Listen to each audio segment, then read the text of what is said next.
Então, eu queria que você falasse um pouquinho a respeito dos tipos de reconstrução mamária que existem. Assim, didaticamente, a gente pode classificar as reconstruções em reconstruções imediatas e tardias.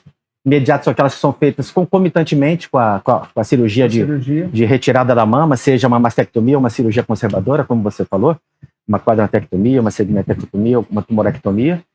Tem as reconstruções com tecidos autólogos, que são aquelas reconstruções que você faz utilizando tecidos do próprio paciente, né? Os mais comuns são da região do dorso, que é o latissimus dorsi, que é o retalho miocutâneo do grande dorsal, ou o retalho miocutâneo transverso do abdômen, né? Que a sigla em inglês é TRAN, o TRAN flap.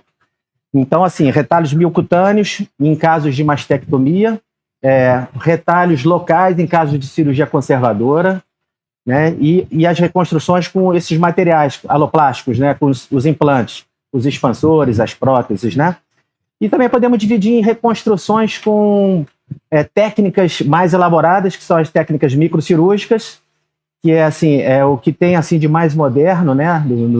Nas últimas 2 décadas surgiu e beneficia muito a paciente, principalmente no que diz respeito à preservação da área doadora desse retalho, seja, né, das costas, do glúteo, lateral da coxa, do abdômen inferior. Você consegue levar grandes quantidades de tecido com essa técnica microcirúrgica, porque você vai dissecando e vai seguindo aqueles vasinhos, a artéria e as veias e preservando a musculatura da região, né? Não havendo necessidade de colocar uma tela, alguma coisa assim, né? Seriam as técnicas microcirúrgicas contrapondo com as reconstruções com esses tecidos autólogos pediculados, que é como a gente faz normalmente, né?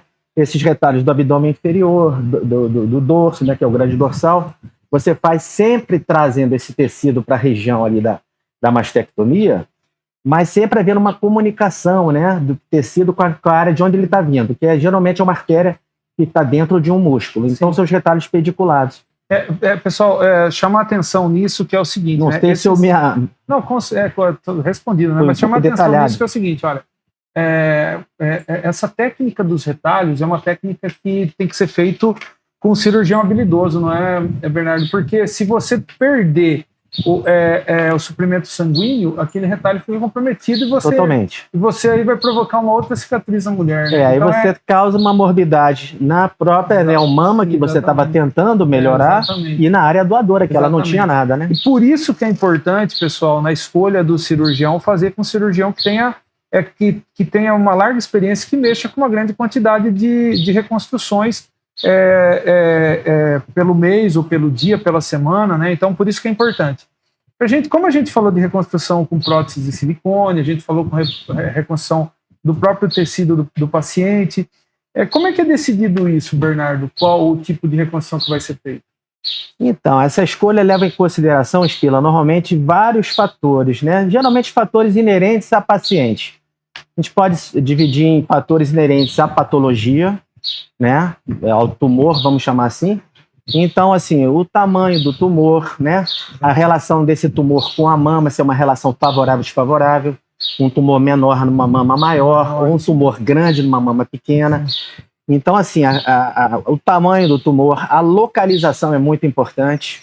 Então, a gente sabe que tumores de quadrantes inferiores, né, a gente fala polo inferior, a gente, quando é uma cirurgia conservadora, a gente consegue reconstruir com uma técnica oncoplástica, utilizando os tecidos remanescentes, fazendo como se fosse uma mamoplastia, né? Uma técnica de mamoplastia.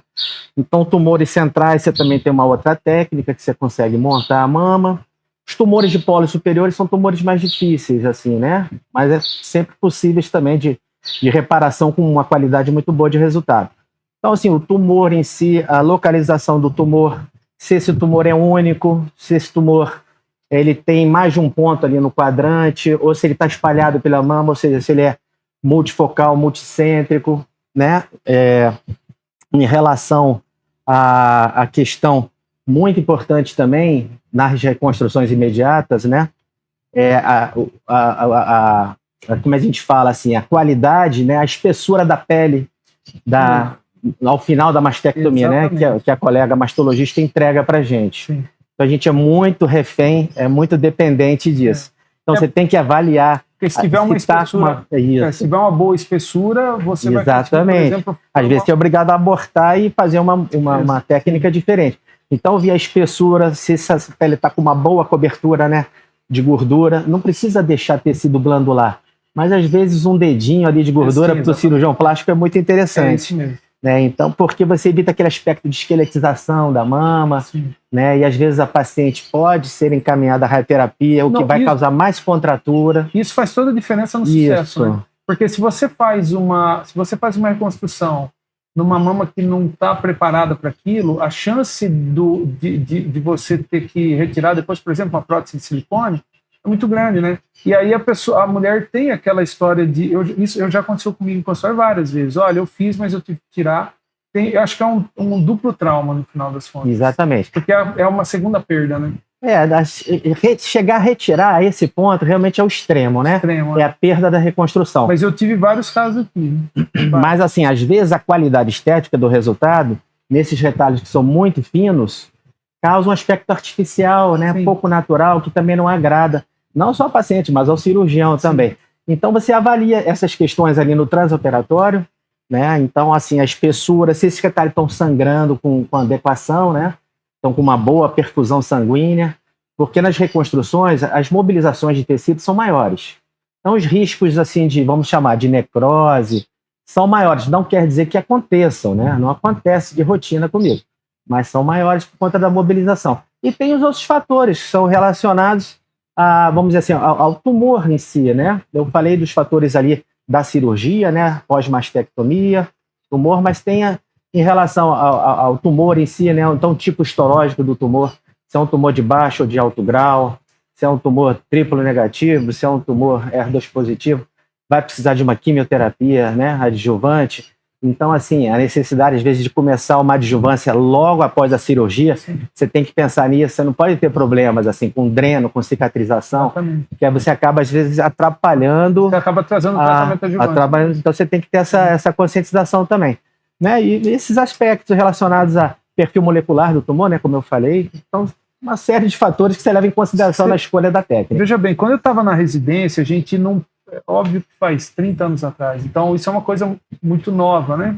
E na época, obviamente, a gente pensava na cura, você não pensava muito no estético, mas na residência a gente já fazia reconstrução, porque um cirurgião plástico estava sempre junto com a gente. Toda sexta-feira era dia de reconstrução.